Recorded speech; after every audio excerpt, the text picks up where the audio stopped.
இந்த திருச்சி மாவட்டத்தினுடைய அன்வார் சுபாஷ் சூழல்மாவின் மரியாதைக்குரிய மூலநாமொழி நெய்னார் முகமது யூசுப் ஹசரத் அவர்கள் 5 நிமிடத்தில் துவக்க உரையை நிகழ்த்துமாறு உங்கள் சார்பாக அன்போடு கேட்டுக்கொள்கிறேன்.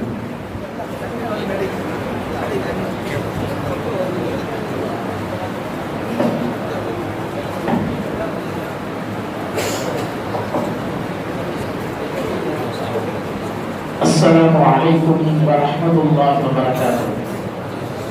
الحمد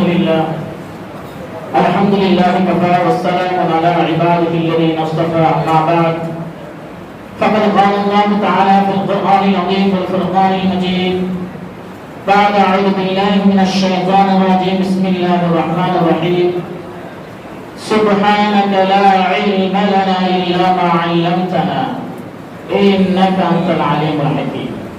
وقال النبي صلى الله عليه وسلم وما تواضع أحد لله إلا رفعه الله أو كما قال عليه الصلاة والسلام.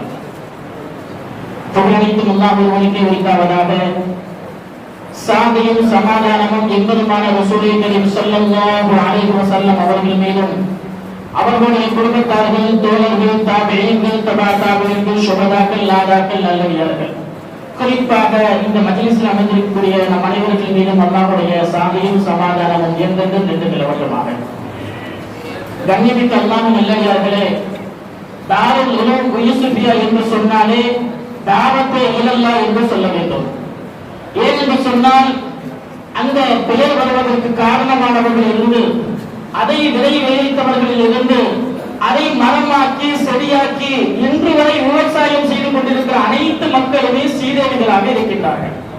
ஏனென்று சொன்னால் அந்த யூசுஃபியாவுடைய பெயர் வருவதற்கு காரணமாக இருந்தவர்கள் ஹஸரத் ஜி யூசுப் ரஹ்மத்துல்லாஹி அவர்களின் மூலமாக பெயர் வைக்கப்பட்டது. அதிலே முதலாக விதைவித்தவர்கள் அல்லாமா சுலைமான் பாக்கரி ரஹ்மத்துல்லாஹி அவர்கள் விதைவித்தார்கள். அந்த விதையை மரமாக, விருட்சமாக, செழிப்பாக ஆக்கியவர்கள். அவர்களை வைத்தால் ஒரு ஊரே அறிமுகமானது என்று சொல்லலாம்.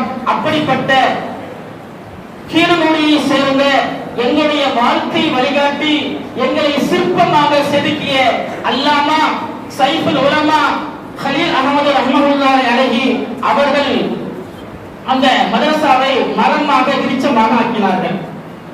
எங்கள் மதரசாவிற்கு 2 கிப்ராக்கள் உண்டு. ஒன்று மரபூம் ஆன ஹஸரத் கிப்லா அவர்கள், மற்றொன்று நடமாடும் அவுலியா ஹஸரத் சொல்வது போல இறைநேசர் என்று இருக்கக்கூடிய மரியாதைக்குரிய ஹஸரத் கிப்லா அவர்கள். நாங்கள் பார்த்த வகையில் எங்கள் மர்ஹூம் ஹஸரத் கிப்லா அவர்கள் ஜலாலியத்தை உடையவர்கள். உதாரணமாக மக்கா முகர்ரமை கொண்டு. ஆனால் அதே போன்று இன்னொன்று மரியாதைக்குரிய ஹஸரத் கிப்லா அவர்கள் ஜமாலியத்தை உடையவர்கள். உதாரணமாக மதீனத்துல் முனவ்வராவை போன்ற ஹஸரத் அவர்கள். நபி ஸல்லல்லாஹு அலைஹி வஸல்லம் அவர்களுக்கு ஒரு அற்புத பண்புகளில் ஒன்று பணிவு. அதை எங்கள் ஹாசன் வழியாக நாங்கள் கண்கூடாக கண்டு கொண்டிருக்கின்றோம். கண்ணியமானவர்களே, எந்த அளவுக்கு என்று சொன்னால் யார் சொன்னாலும் குழந்தையை போல தன்னுடைய காதை தாழ்த்தியவர்கள் கேட்கக்கூடியவர்களாக இருக்கின்றார்கள். நபி ஸல்லல்லாஹு அலைஹி வஸல்லம் அவர்கள் சொன்னார்களே, மன் தவாதஅ அஹது லில்லாஹி இல்லா ரஃபஅஹு அல்லாஹ் என்ற சொல்லுக்கு உடுத்தவர்களாக ஹஸரத் கிப்லா அவர்களை நாங்கள் பார்க்கின்றோம். நபி ஸல்லல்லாஹு அலைஹி வஸல்லம் அவர்களுடைய சிறப்பை கொண்டு ஹஸரத் அவர்களுடைய சிறப்புகளை சொல்லிக் கொண்டே போகலாம்.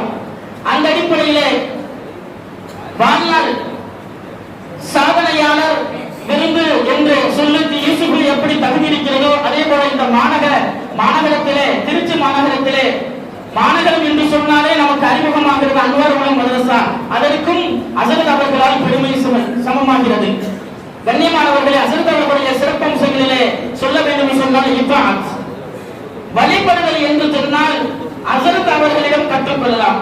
இத்தாஅத்துல்லாஹாக இருக்கட்டும், இத்தாஅத் ரசூலாக இருக்கட்டும், இத்தாஅத் அமீராக இருக்கட்டும், இத்தாஅத் உலமாக இருக்கட்டும், இத்தாஅத் உஸ்தாதாக இருக்கட்டும், இத்தாஅத் துலபாக இருக்கட்டும், எல்லாத்திற்கும் ஹஸரத் அவர்கள் முன்னுதாரணமாக இருக்கிறார்கள். அடுத்ததாக இபாதத்தை பற்றி ஹஸரத் அவர்களை சொல்ல வேண்டும் என்று சொன்னால் குர்ஆனும் கையுமாக இருப்பவர்கள் அல்ல, குர்ஆனின் கல்வாக இருப்பவர்கள். இன்னும் சொல்ல வேண்டும் என்று சொன்னால் நடமாடும் குர்ஆனாக ஹஸரத் ஜிப்ரீல் அவர்கள் இருக்கின்றார்கள். அதே போல அஹ்லாக் விஷயத்தில் ஹஸரத் அவர்கள் சொல்ல வேண்டும் என்று சொன்னால் நற்குணத்தின் நறுமணமே ஹஸரத் ஜிப்ரீல் அவர்கள் இருக்கின்றார்கள். அதே போல தஸவ்வுஃப் இறை தொடர்பு எந்த அளவுக்கு என்று சொன்னால் நற்காரியங்களையும் முன்னேற்றங்களையும் அல்லாஹ்வின் ரகசிய பேச்சால் தன்னுடைய இரவின் அழுகையால் எல்லா விஷயத்தையும் கைகூட வைத்தவர்கள் வெற்றியடை செய்தவர்கள் என்று சொன்னால் அது மிகையாக சகோதரர்களே. இது போன்ற ஹஸரத் அவர்களை நற்குணங்களில் உஸ்வத்துல் ஹஸனாவாக ஹஸரத் அவர்கள் திகழ்கின்றார்கள். எங்களுடைய இந்த சிறிய முயற்சியால் ஹஸரத் அவர்களை கண்ணியப்படுத்தியதை கொண்டு அல்லாஹ் மறுமை நாளிலும் அவனுடைய அந்தஸ்துக்கு தொடர்பாக மிகப்பெரிய கண்ணியப்படுத்த வேண்டும் என்பதாக கூறி இந்த வாய்ப்புக்கு நன்றி கூறி விடைபெறுகிறேன். அஸ்ஸலாமு அலைக்கும் வரஹ்மத்துல்லாஹி வபரகாத்துஹு.